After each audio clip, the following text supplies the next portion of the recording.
Hey guys, this is John Parsons here. Today I'm going to be posting an instructional YouTube video regarding how to play deep stacked in poker tournaments.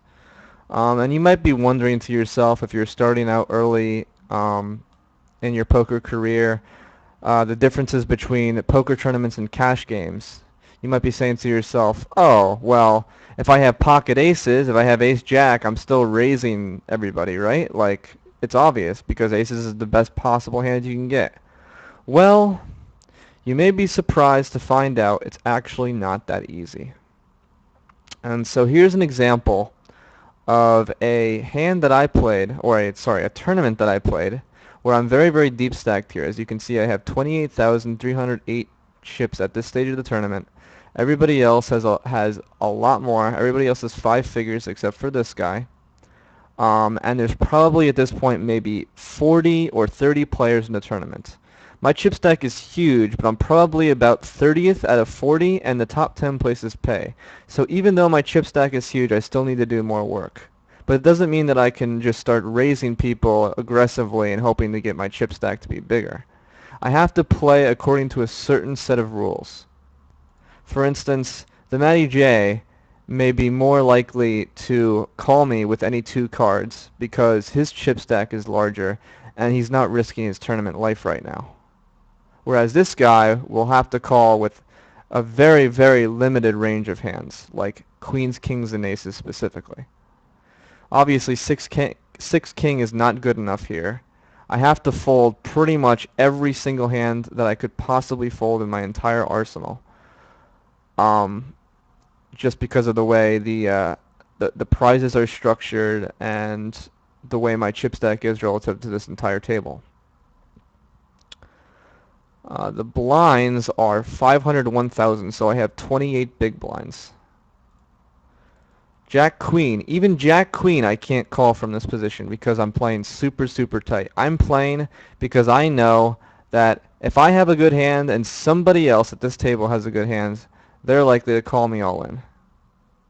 It's very rarely, because of our stack sizes, going to get to flop, turn, river, and then showdown. Deuce 5, obviously not the correct play. I can just keep fast forwarding until I play a hand so you guys can see. This is really, really slow. Hold on. Excuse me. This hand was 5 queen. I folded. Next hand, I believe I won this one. This one was pocket eights. Okay, so pocket eights qualifies, especially since I'm in the big blinds. Pocket eights qualifies, and this guy was in the small blinds. So any pocket pair above pocket eights will qualify in this position, but definitely not ace king. Ace king is less than a coin flip away against pocket pairs. Does dominate some aces, but not too many. This is a little bit slow. Give me a sec. 9-7, obviously not going to play that hand. And the betting pattern, usually you see how aggressive the largest chip stack is because of the aggressive betting pattern. Obviously, Jacks is going to qualify. I'm up against this guy, and I hit a straight. And this guy is queen deuce. Again, he was playing with any 2 cards here because his chip stack was a lot bigger than mine.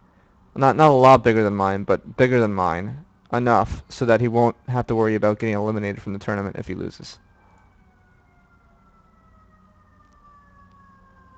And sometimes I show up here with like ace 10. If I'm like a really bad player, I'll show up here with ace 10, queen deuces, like 45% to win. So he goes all in. Obviously, he had a really good hand there. And so just pay attention to this guy because he just joined the table.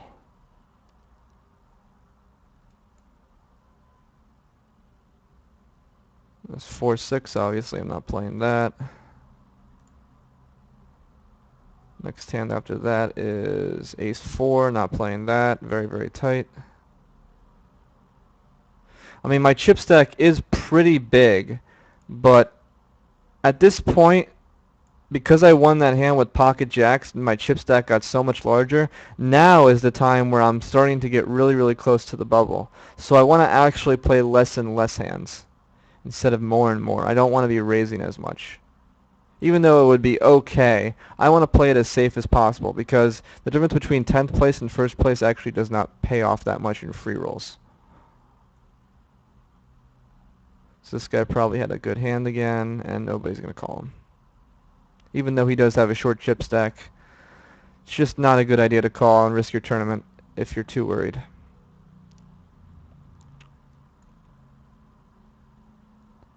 Eight four, not going to play that hand.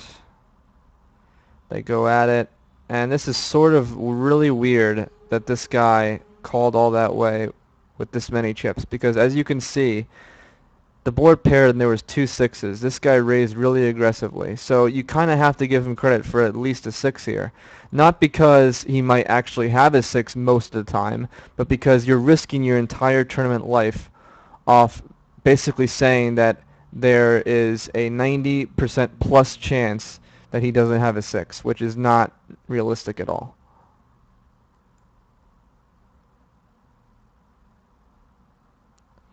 Ten six, obviously not a call. And this guy's doing a lot of good betting here.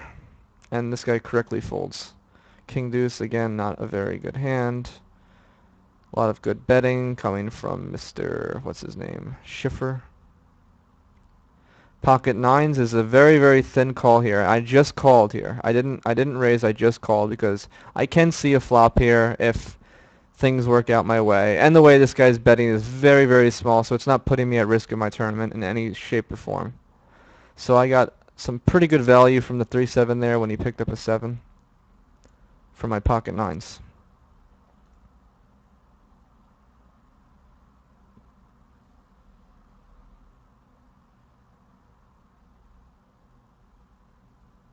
Five nine, definitely not a call.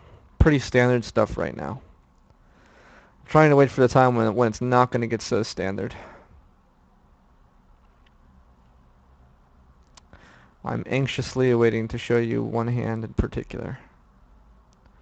So 9-5, I got a walk. Nobody raised me. That was really fortunate.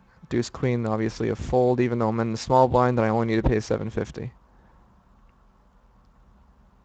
9 ace, even then is a fold, even though it's a really, really good hand normally. 9 ace just doesn't qualify for risking my tournament life. And right now, we're starting to get very, very deep.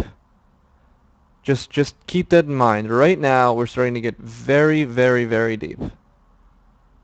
I have 67,000 chips. This guy has 54,000. Mind you, it's a very, very bad spot right here because this guy's sitting directly to my left. And so the way the orbit goes, it goes from left to right, from in a counterclockwise motion, or excuse me, a clockwise motion. Goes into a clockwise motion. Excuse me. Want to make that very, very clear. Clockwise motion. So whenever I have a hand here and this guy shoves on me, I'm virtually risking my tournament life here. If this guy goes all in, I call, I'm going to have 13,000 chip, which is pretty much going to send me out of here because everybody has so much more chips than I do. And I think it's at this stage of the tournament when there's maybe 20 people left and top 10 places play. So if I have 13,000 chips, it's more likely than not that I'm not going to make the final table. So just keep that in mind. Because I want to show you something. Is this the hands? Let's see. No, this is not the hand. Okay, so 10 king, a fold, very, very tight play. Very, very, very tight play. Keep in mind, I believe... Oh, no. Lahodi is inactive right now. Lahodi, with a smaller chip stack, is inactive right now.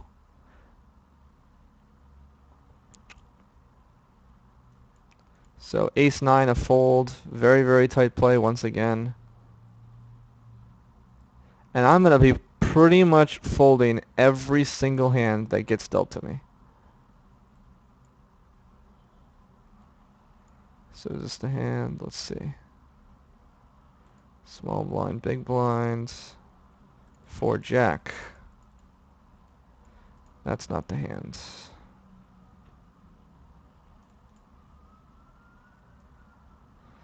So antes get paid, and then what is this hand?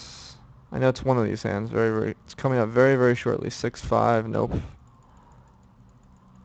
I'm just going to click this button over and over again. 5-6. Nope. All these hands I'm folding. Pretty easy folds. 5-3. Nope.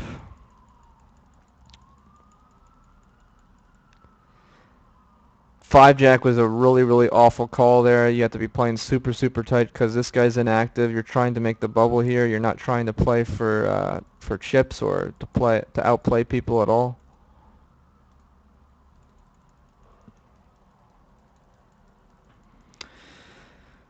6-Jack, I obviously have to call because I'm in the big blind. I don't have a choice, so it's not like I'm going to fold. Even when I make my pair of sixes here, I fold because there's a flush draw out there.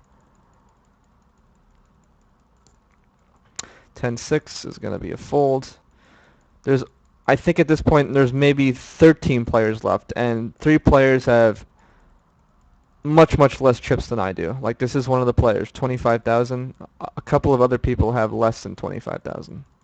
So I'm playing extremely tight. I'm just playing to make the final table. I'm very close to the final table.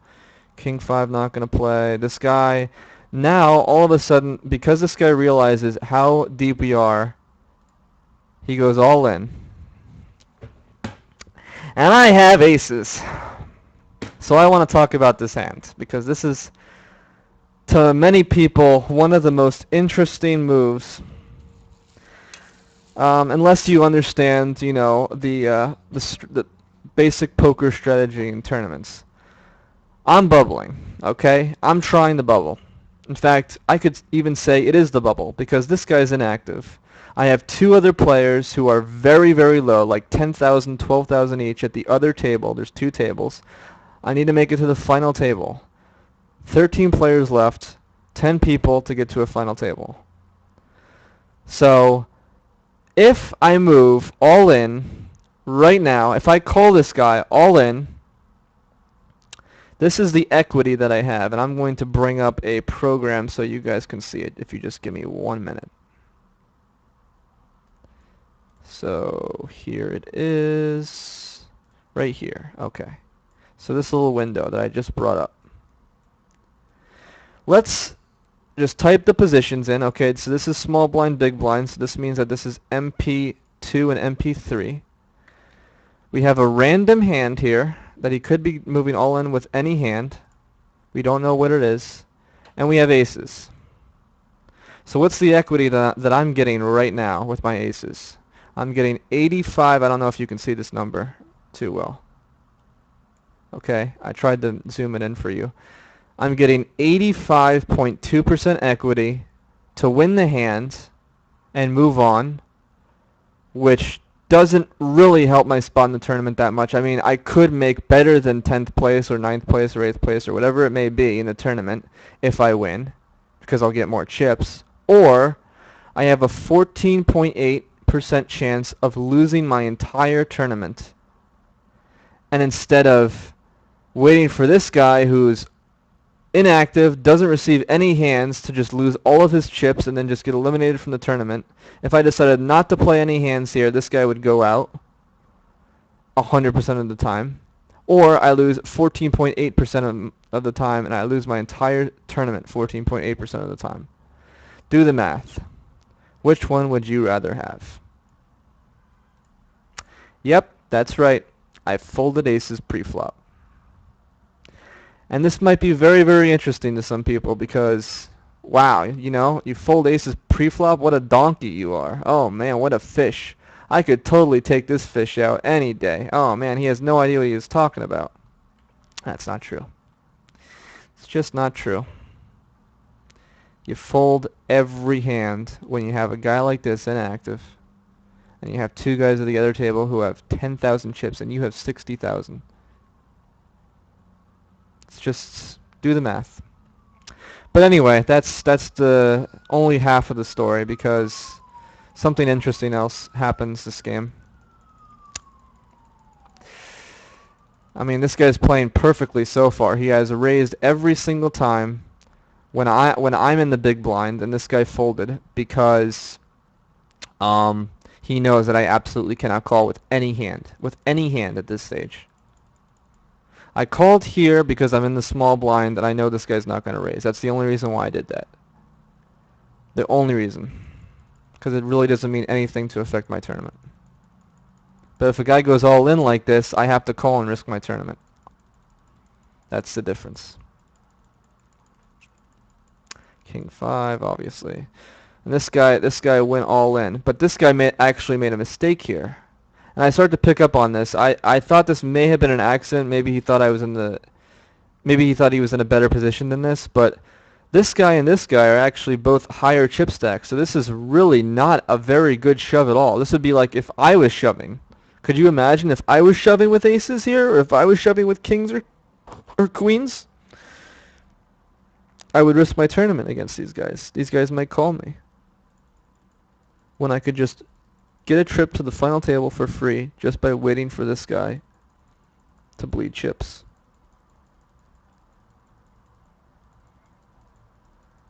And so now there's probably about 12 people remaining. I think one person got eliminated at this stage. 6-5, I'm folding. And Jackie Sam is obviously calling because he knows that if he puts any sort of pressure on these guys, they cannot possibly call. These are perfect moves that I'm pointing out right now. Jacks is an obvious fold. And these guys are just, I don't know, toying with each other. I wasn't really sure what was going on there, but they weren't sacrificing their entire stack. That's the most important part. I'm sorry if it sounds like I keep clicking the button. I just want to speed this up. 9-4, 3-7s, folds, and then this guy goes all in again, which is a really, again, this guy is in the big blind. So these shoves are actually really not that great at all. Like, almost terrible. In fact, not even almost terrible. They are absolutely terrible. These shoves right now. And then this happened. This happened. And I want to explain why this is so unbelievably bad. Like, I'm in shock. This guy is inactive, has 15,730 chips. He's going to get eliminated from the tournament. He's not going to bubble. Unless somebody does something stupid like this. All in, sacrifices his entire tournament on any two cards. Okay, maybe if he has aces and kings, it's just a bad play as opposed to a terrible play. And then this guy calls, you know, it's a really bad situation for him. And if he has aces and kings, oh, he's super happy, by the way. But anyway, this guy, you know, he sees this guy going all in like this, and he'll have 14,000 chips if he loses, so he's obviously going to have a monster hand as well. But this guy doesn't have a monster hand. Instead, he has ace deuce. Wow. Ace deuce shows his entire tournament life. He's been sitting at this tournament, mind you, this free roll, for 2.5 hours. Waited to get at this spot for 2.5 hours and decides to risk his entire tournament life on these people not calling him with a better hand with ace deuce. And a well-deserved domination with ace queen here. He was like almost drawing dead on the flop. You just don't make moves like this. And this is probably one of the worst folds I have ever seen in my entire poker tournament career. This one of the worst shoves in my entire poker tournament career. Because of just the nature of the hand, the way it was played out, and how close this guy was to making the final table after waiting that long. It's just unbelievable. I was in shock when I saw this. And so now, I'm just waiting for this guy to get out once again. I think somebody else might be getting out sooner because he has a less chip stack than this guy. But, I'm just waiting patiently for my turn, and that's pretty much it. I mean, really nothing else to say. I'm just calling here because I can afford it.